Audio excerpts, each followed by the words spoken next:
Welcome to Bigfoot Odyssey Storytime. This story is a recounting of events told to me by an elderly woman in West Virginia.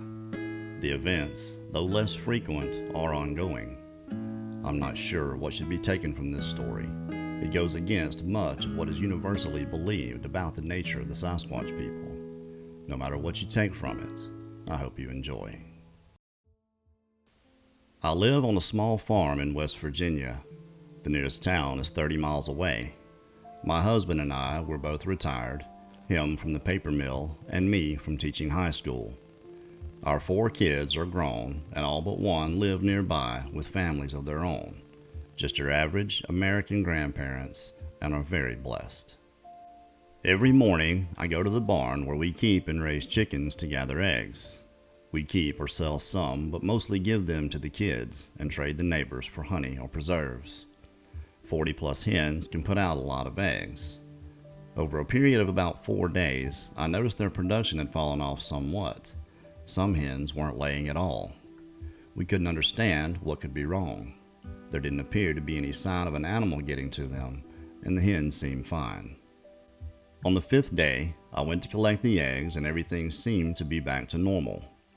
When I got to the last coop, there were no eggs. Instead, there were 2 dead rabbits lying in there. I jumped back when I saw them, as I thought they were rats. They didn't have a mark on them. It was like they just laid in the nest and died. I called my husband out to see and remove the dead rabbits. We were both dumbfounded. How did rabbits get in that coop, and did someone put them there? We investigated, but got no answers. About 2 weeks passed, and it happened again. This time, 3 days with almost no eggs, and on the 4th day, a dead rabbit and a possum. Yuck. Again, I got my husband to remove the animals and investigate, but still nothing. This went on for over 3 months. Sometimes 3 days, sometimes 4 or even 5, but every time there was some dead animals with no apparent cause of death lying in that last coop. Rabbits, squirrels, and coons mainly, and of course, one nasty possum. It didn't take long for us to figure out that someone was trading with us, but who? And why not just ask us to trade for eggs? We had been trading with our friends and neighbors down the road for years. It couldn't be them. We knew once the eggs started disappearing, we could expect the dead animal trade within a few days. Jim, my husband, decided he'd teach whoever it was a lesson and set a heavy-duty rat trap in the nest of the last coop and shut the door so no hen would try and sit on them. The first night we thought the trade might happen, we sat up late and waited, but nothing came. Another night, and still nothing. We did this for a week, but no visitor to the barn. The first night we went to bed at our usual time, it happened. Jim and I were lying in bed when all of a sudden we heard the loudest, most ear-piercing scream coming from the barn. It was so powerful it vibrated my chest. Jim jumped up and grabbed his light and pistol, cursing as he slipped on his boots and headed out the back door. As soon as he got out the door, he shined the back corner of the barn and saw 2 very large, dark figures running from behind the corner.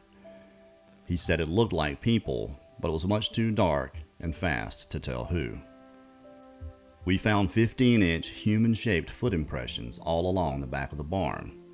Whoever that was had to be heavy, as the impressions were half an inch into the packed dirt. We couldn't believe this was happening. We had heard of Bigfoot, but never dreamed they'd actually be here. But they were, and it seemed they were trading eggs for dead animals. Who knew these creatures were real, much less had the moral grounding to feel they shouldn't just take the eggs? We told the kids, and of course they were shocked, but still believed us. I started hanging a basket off the back of the barn with a dozen eggs in it every week. It took about a month, but they did come back. At first, they took the whole basket. It was just one of the grandkids' old Easter baskets, but still, we wired the next one to the barn wall. After that, we started getting gifts on our front porch. They stopped bringing dead animals, as I think they figured out we weren't eating them, but throwing them out. Still, we get a beautiful piece of pyrite or sandstone or flint about once a week or so. I think rocks are a big deal to them. I hardly ever saw them, just the occasional foot or handprint, even seen some 4-inch footprints at times. Something about knowing they have a little one made me want to do a little more. I started adding things to the basket, like honey with bread or biscuits, ham, cheese, and tomatoes. They never took the biscuits or the cheese though. Strange, but who knows why. We'd hear calls in the distance sometimes. I heard chatter outside the barn a few times gathering eggs, almost like they were waiting on me to make a drop in the basket. It's been 9 years of back and forth with the Sasquatch family. I've gotten a glimpse or two of them and once saw a young one just standing behind a bush by the fence. Jim died a little over a year ago, and I believe they knew it because it's the only time they ever left me flowers. It was daisies. There's a comfort in knowing these creatures are around. I think they protect me and the farm. I still keep chickens, about half what I used to, but they still get their dozen, and I still get a rock now and then.